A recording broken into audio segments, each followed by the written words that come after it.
2.3 देखते हैं, late 19th century colonialism में क्या हुआ था। लेट 19th सेंचुरी में व्यापार बढ़ा और बाजार तेजी से फैलने लगे। ये सिर्फ फैलते व्यापार और प्रॉस्पेरिटी का ही दौर नहीं था, इसमें हम इस प्रोसेस की डार्क साइड को भी नज़रअंदाज नहीं करना चाहिए। व्यापार में इजाफे और वर्ल्ड इकोनॉमी के साथ निकटता का एक परिणाम यह हुआ कि दुनिया के बहुत सारे लोगों ने फ्रीडम्स और लाइवलीहुड्स के साधन छीनने लगे। 19th सेंचुरी के आखिरी दशकों में यूरोपियन की विजयों और बहुत सारे पेनफुल इकोनॉमिक, सोशल और इकोलॉजिकल चेंजेस आए और कॉलोनाइज्ड सोसाइटी को वर्ल्ड इकोनॉमी में समा लिया गया। ज़रा अफ्रीका के मैप को देखिए, आप देखेंगे कि वहाँ की कुछ देशों की बाउंड्रीज तो बिल्कुल सीधी लाइन जैसी हैं, मानो उन्हें स्केल रख कर खींचा गया हो। ये हुआ भी था। अफ्रीका पर कब्जे की कोशिश में लगी हुई यूरोपियन पावर ने अपने अपने इलाके बांटने के लिए इसे इसी तरीके का सहारा लिया गया था। 1885 में यूरोप के ताकतवर देशों की बर्लिन में एक बैठक हुई जिसमें अफ्रीका के नक्शे पर इसी तरह लाइंस खींचकर इसको आपस में बांट लिया गया था। लेट 19th सेंचुरी में ब्रिटेन और फ्रांस ने अपने शासन वाले ओवरसीज टेरिटरीज में भारी वृद्धि कर ली थी। बेल्जियम और जर्मनी नई कॉलोनियल पावर के रूप में सामने आई। पहले स्पेन के कब्जे में रह चुके कुछ कॉलोनीज पर कब्जा करके 1890 के आखिर में यूएस भी कॉलोनियल पावर बन गया था। आइए देखें कि कॉलोनियलिज्म से कॉलोनाइज्ड लोगों की इकोनॉमी और लाइवलीहुड पर क्या असर पड़ा। फिगर 10 में आप देख सकते हैं 19th सेंचुरी के आखिर में कॉलोनियल अफ्रीका का मैप क्या था, किस तरह से बाउंड्री खींची गई थी। बॉक्स 2 देखते हैं। सेंट्रल अफ्रीका में सर हेनरी मॉर्टन स्टेनली एक जर्नलिस्ट और एक्सप्लोरर थे। न्यूयॉर्क हेरल्ड ने उन्हें कई साल पहले अफ्रीका गए लिविंगस्टोन नाम के मशीनरी की खोज करने के लिए भेजा गया था। उस जमाने के दूसरे यूरोपियन और अमेरिकी एक्सप्लोरर की तरह स्टेनली भी हथियारों से लैस होकर गए थे। उन्होंने वहां जाकर स्थानीय शिकारियों, योद्धाओं और मजदूरों को इकट्ठा किया। लोकल यानी कि स्थानीय कबीलों के साथ लड़ाइयाँ लड़ी। अफ्रीका का जियोग्राफिकल एक्सप्लोरेशन किया और अलग अलग इलाकों के नक्शे बनाए। बाद में इन खोजों और एक्सप्लोरेशन से अफ्रीका को जीतने में मदद मिली। ऐसे जियोग्राफिकल एक्सप्लोरेशन सिर्फ साइंटिफिक इंफॉर्मेशन इकट्ठा करने की सामान्य इच्छा से प्रेरित बिल्कुल नहीं होते थे। उनका इंपीरियल प्रोजेक्ट से सीधा संबंध होता था।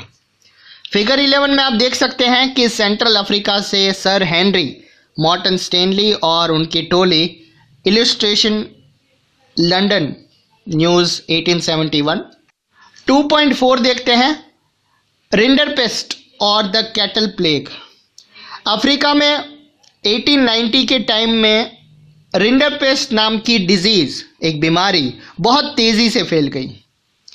कैटल में प्लेग की तरह फैलने वाली इस बीमारी से लोगों की आजीविका और लोकल इकोनॉमी पर गहरा असर पड़ा। ये इस बात का अच्छा एग्जाम्पल है कि कॉलोनाइज सोसाइटी पर यूरोपियन इंपीरियल ताकतों के इम्पैक्ट से बड़े पैमाने पर क्या असर पड़े। इस एग्जाम्पल से पता चलता है कि हमलों और विजयों के साथ इस युग में दुर्घटनावश फैल गई कैटल की बीमारी ने हजारों लोगों का जीवन और भाग्य बदल कर रख दिया और दुनिया के साथ उनके संबंधों की नई शक्ल में ढाल दिया। हिस्टोरिकली अफ्रीका में ज़मीन की कभी कोई कमी नहीं रही, जबकि वहाँ की पॉपुलेशन बहुत कम थी। सदियों तक अफ्रीकियों की ज़िंदगी और कामकाज ज़मीन और पालतू पशुओं के सहारे ही चलता रहा है। वहाँ पैसे या वेजेस पर काम करने का चलन बिल्कुल नहीं था। 19th सेंचुरी के एंड में अफ्रीका में ऐसे कंज्यूमर गुड्स बहुत कम थे जिन्हें वेजेस के पैसे से खरीदा जा सकता था। अगर आप अफ्रीका के किसान होते और आपके पास ज़मीन और पालतू पशु होते जिनकी वहाँ कोई भी कमी नहीं थी, तो शायद आपको भी ये बात समझ में आ जाती कि वेजेस के लिए काम करने की क्या ज़रूरत है।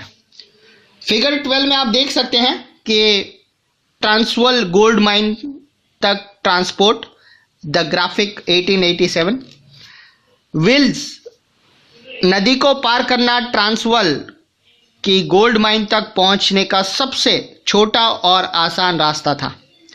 विटवाटरलैंड में सोने की खोज के बाद तो बीमारियों और मौत की आशंका और रास्ते की कठिनाइयों के बावजूद यूरोप के लोग इस इलाके के ओर दौड़ पड़े थे। 1890 के दशक तक आते आते दुनिया भर के गोल्ड प्रोडक्शन में साउथ अफ्रीका का कंट्रीब्यूशन 20% से ज़्यादा ऊपर जा चुका था।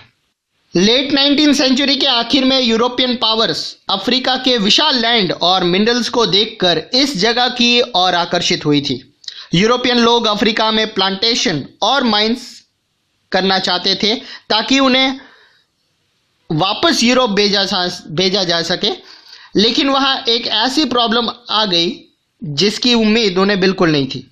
वहाँ के लोग वेजेस पर काम करना चाहते ही नहीं थे। मजदूरों की भर्ती और उन्हें अपने पास रोके रखने के लिए मालिकों ने बहुत सारे हथकंडे आजमा कर देख लिए, लेकिन बात नहीं बनी। उन पर भारी भरकम टैक्स लाद दिए गए जिनका भुगतान सिर्फ तभी किया जा सकता जब वो प्लांटेशन या माइंस में काम करता हो। पीजेंट्स को भी उनकी ज़मीन से हटाने के लिए इनहेरिटेंस लॉज भी बदल दिए गए। नए कानून में ये व्यवस्था कर दी गई कि अब परिवार के सिर्फ एक ही मेंबर को इनहेरिटेंस लैंड मिलेगी। इस कानून के जरिए परिवार के बाकी लोगों को लेबर मार्केट में धकेलने की कोशिश की जाने लगी। माइन वर्कर्स को कंपाउंड्स में बंद कर दिया गया। उनके खुलेआम घूमने फिरने पर भी रोक लगा दी गई।